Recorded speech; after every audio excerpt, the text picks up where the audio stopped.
ओम गुरुवे नमः। श्री गणेशाय नमः। श्री सीतारामचंद्राभ्याम नमः। वाल्मीकि मुनि की जय हो। श्री हनुमान जी महाराज की जय हो।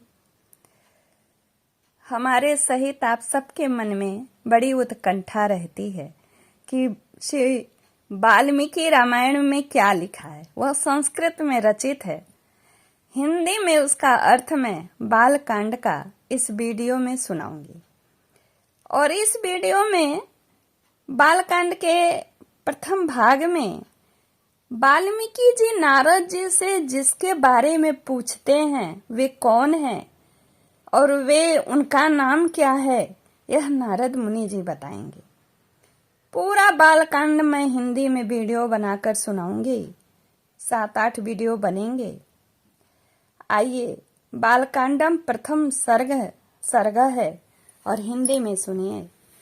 तपस्वी वाल्मीकि जी ने तपस्या और स्वाध्याय में लगे हुए बुद्धिमानों में श्रेष्ठ मुनिवर नारद जी से पूछा, मुने, इस समय इस संसार में गुणवान, वीर्यवान, धर्मज्ञ, उपकार कर मानने वाला, सत्यवक्ता और दृढ़ प्रतिज्ञ कौन है?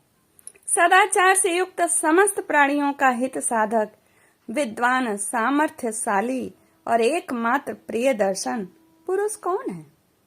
मन पर अधिकार रखने वाले, क्रोध को जीतने वाला, कांतिमान और किसी की भी निंदा नहीं करने वाला कौन है? तथा संग्राम में कुपित होने पर किससे देवता भी डरते हैं। महर्षि, मैं यह सुनना चाहता हूँ। इसके लिए मुझे बड़ी उत्सुकता है कि आप ऐसे पुरुष को जानने में समर्थ हैं। महर्षि वाल्मीकि के इस वचन को सुनकर तीनों लोकों का ज्ञान रखने वाले नारद जी ने उन्हें संबोधित करके कहा, अच्छा सुनिए। और फिर प्रसन्नता पूर्वक बोले, मुने, आपने जिन बहुत से दुर्लभ गुणों का वर्णन किया है, उनसे युक्त पुरुष को मैं विचार करके कहता हूँ, आप सुने। इक्ष्वाकु के वंश में उत्पन्न हुए एक ऐसे पुरुष हैं जो लोगों में राम नाम से विख्यात हैं। वे ही मन को वश में रखने वाले महाबलवान, कांतिमान, धैर्यवान और जितेंद्रिय हैं। वे बुद्धिमान, नीतिज्ञ, वक्ता, शोभायमान तथा शत्रु संहारक हैं। उनके कंधे मोटे और भुजाएं बड़ी बड़ी हैं। ग्रीवा शंख के समान और ठोड़ी मांसल है। उनकी छाती चौड़ी तथा धनुष बड़ा है। गले के नीचे की हड्डी मांस से छिपी हुई है। वे शत्रुओं का दमन करने वाले हैं। भुजाएं घुटने तक लंबी हैं। मस्तक उनका सुंदर है। ललाट उनका भव्य है और चाल उनकी मनोहर है। उनका शरीर न तो ऊंचा न ही नाटा, मध्यम और सुडौल है। देह का रंग चिकना है। वे बड़े प्रतापी हैं। उनका वक्ष स्थल भरा हुआ है। आंखें बड़ी बड़ी हैं। वे शोभायमान और शुभ लक्षणों से संपन्न हैं। धर्म के ज्ञाता, सत्य प्रतिज्ञ तथा प्रजा के हित साधन में लगे रहने वाले हैं। वे यशस्वी, ज्ञानी, पवित्र, जितेंद्रिय और मन को एकाग्र रखने वाले हैं। प्रजापति के समान पालक, श्री संपन्न, वैरी, विध्वंसक और जीवों तथा धर्म के रक्षक हैं। स्वधर्म और स्वजनों के पालक, वेद, वेदांगों के तत्वेता तथा धनुर्वेद में प्रवीण है। वे अखिल शास्त्रों के तत्वज्ञ, स्मरण शक्ति से युक्त और प्रतिभा संपन्न हैं। अच्छे विचार और उदार हृदय वाले वे श्री रामचंद्र जी बातचीत करने में चतुर तथा समस्त लोगों के प्रिय हैं। जैसे नदियां समुद्र में मिलती हैं, उसी प्रकार सदा राम से साधु पुरुष मिलते रहते हैं। वे आर्य एवं सब में समान भाव रखने वाले हैं। उनका दर्शन सदा ही प्रिय मालूम होता है। संपूर्ण गुणों से युक्त वे श्री रामचंद्र जी अपनी माता कौशल्या के आनंद बढ़ाने वाले हैं। गंभीरता में समुद्र और धैर्य में हिमालय के समान हैं। वे विष्णु भगवान के समान बलवान हैं। उनका दर्शन चंद्रमा के समान मनोहर प्रतीत होता है। वे क्रोध में कालाग्नि के समान और क्षमा में पृथ्वी के सदृश हैं। त्याग में कुबेर और सत्य में द्वितीय धर्मराज के समान है। इस प्रकार उत्तम गुणों से युक्त और सत्य पराक्रम वाले सद्गुणशाली अपने प्रियतम ज्येष्ठ पुत्र को, जो प्रजा के हित में संलग्न रहने वाले थे, प्रजा वर्ग का हित करने की इच्छा से राजा दशरथ ने प्रेमवश युवराज पद पर अभिषिक्त करना चाहा। तदंतर राम के राज्याभिषेक की तैयारी देखकर रानी कैकेयी ने, जिसे पहले ही वर दिया जा चुका था, राजा से पहले वाला यह वर मांगा कि राम का निर्वासन, वनवास और भरत का राज्याभिषेक हो। राजा दशरथ ने सत्य वचन के कारण धर्म बंधन में बंधकर प्यारे पुत्र राम को वनवास दे दिया। कैकेयी का प्रिय करने के लिए पिता की आज्ञा के अनुसार उनकी प्रतिज्ञा का पालन करते हुए वीर रामचंद्र वन को चले। तब सुमित्रा के आनंद बढ़ाने वाले विनयशील लक्ष्मण जी ने भी, जो अपने बड़े भाई राम को बहुत ही प्रिय थे, अपने सुबंधुत्व का परिचय देते हुए स्नेहवश वन को जाने वाले बंधुवर राम का अनुसरण किया। और जनक के कुल में उत्पन्न सीता भी, जो अवतीर्ण हुई, देव माया की भांति सुंदरी, समस्त शुभ लक्षणों से विभूषित, स्त्रियों में उत्तम, राम के प्राणों के समान प्रियतमा पत्नी तथा सदा ही पति का हित चाहने वाली थी, रामचंद्र जी के पीछे चली, जैसे चंद्रमा के पीछे रोहिणी चलती है। उस समय पिता दशरथ ने अपना सारथी भेजकर और पूर्ववासी मनुष्यों ने स्वयं साथ जाकर दूर तक उनका अनुसरण किया। फिर श्रृंगवेरपुर में गंगा तट पर अपने प्रिय निषाद राज गुह के पास पहुंचकर धर्मात्मा श्री रामचंद्र जी ने सारथी को अयोध्या के लिए विदा कर दिया। निषाद राज गुह लक्ष्मण और सीता के साथ राम ये चारों एक वन से दूसरे वन में गए। मार्ग में बहुत जलों वाली अनेक नदियों को पार करके भरद्वाज के आश्रम पर पहुंचे और गुह को वहीं छोड़ भरद्वाज मुनि की आज्ञा से चित्रकूट पर्वत पर गए। वहां वे तीनों देवता और गंधर्वों के समान वन में नाना प्रकार की लीलाएं करते हुए एक रमणीय पर्णकुटी बनाकर उसमें सानंद रहने लगे। राम के चित्रकूट चले जाने पर पुत्र शोक से पीड़ित राजा दशरथ उस समय पुत्र के लिए उसका नाम ले लेकर विलाप करते हुए स्वर्गगामी हुए।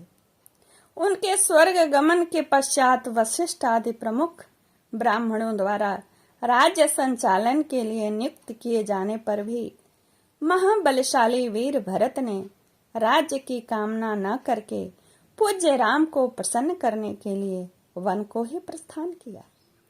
वहां पहुंचकर सद्भावना युक्त भरत जी ने अपने बड़े भाई सत्य पराक्रमी महात्मा राम से याचना की और यूं कहा, धर्मज्ञ आप ही राजा हो। परंतु महान यशस्वी परम उदार प्रसन्न मुख महाबली राम ने भी पिता के आदेश का पालन करते हुए राज्य की अभिलाषा नहीं की और न भरताग्रज ने राज्य के लिए न्यास यानी चिन्ह रूप में अपनी खड़ाओं भरत को देकर उन्हें बार बार आग्रह करके लौटा दिया। दोनों ने राज्य की कामना नहीं की। अपनी पूर्ण इच्छा को लेकर ही भरत ने राम के चरणों का स्पर्श किया और राम के आगमन की प्रतीक्षा करते हुए नंदीग्राम में राज्य करने लगे। भरत के लौट जाने पर सत्य प्रतिज्ञ जितेंद्रिय श्रीमान राम ने वहां पर पुनः नागरिक जनों का आना जाना देखकर उनसे बचने के एकाग्र भाव से दंडकारण्य में प्रवेश किया। उस महान वन में पहुंचने पर कमललोचन राम ने विराध नामक राक्षस को मारकर शरभंग सुतीक्ष्ण अगस्त्य मुनि तथा अगस्त्य के भ्राता का दर्शन किया। फिर अगस्त्य मुनि के कहने से उन्होंने इंद्रधनुष, एक खड्ग और 2 तुड़ेर जिनमें बाण कभी नहीं घटते थे, प्रसन्नता पूर्वक ग्रहण किए। एक दिन वन में वनचरों के साथ रहने वाले श्री राम के पास असुर तथा राक्षसों के वध के लिए निवेदन करने को वहां के सभी ऋषि आए। उस समय वन में श्री राम ने दंडकारण्यवासी अग्नि के समान तेजस्वी उन ऋषियों को राक्षसों के मारने का वचन दिया और संग्राम में उनके वध की प्रतिज्ञा की। वहां ही रहते हुए श्री राम ने इच्छानुसार रूप बनाने वाली जन स्थान निवासनी शूर्पणखा नाम की राक्षसी को लक्ष्मण के द्वारा उसकी नाक कटाकर कुरूप कर दिया। तब शूर्पणखा के कहने से चढ़ाई करने वाले सभी राक्षसों को और खरदूषण, त्रिशिरा तथा उनके पृष्ठपोषक असुरों के को राम ने युद्ध में मार डाला। उस वन में निवास करते हुए उन्होंने जन स्थानवासी 14,000 राक्षसों का वध किया। तदंतर अपने कुटुंब का वध सुनकर रावण नामक राक्षस क्रोध से मूर्छित हो उठा और उसने मारीच राक्षस से सहायता मांगी। यद्यपि मारीच ने यह कहकर कि रावण उस बलवान राम के साथ तुम्हारा विरोध ठीक नहीं है, रावण को अनेकों बार मना किया, परंतु काल की प्रेरणा से रावण ने मारीच के वाक्यों को टाल दिया और उसके साथ ही राम के आश्रम पर गया। मायावी मारीच के द्वारा उसने दोनों राजकुमारों को आश्रम से दूर हटा दिया और स्वयं राम की पत्नी सीता का अपहरण कर लिया। जाते समय मार्ग में विघ्न डालने के कारण उसने जटायु नामक घृत का वध किया। तत्पश्चात जटायु को आहत देखकर और सीता का हरण सुनकर श्री रामचंद्र जी शोक से पीड़ित होकर विलाप करने लगे।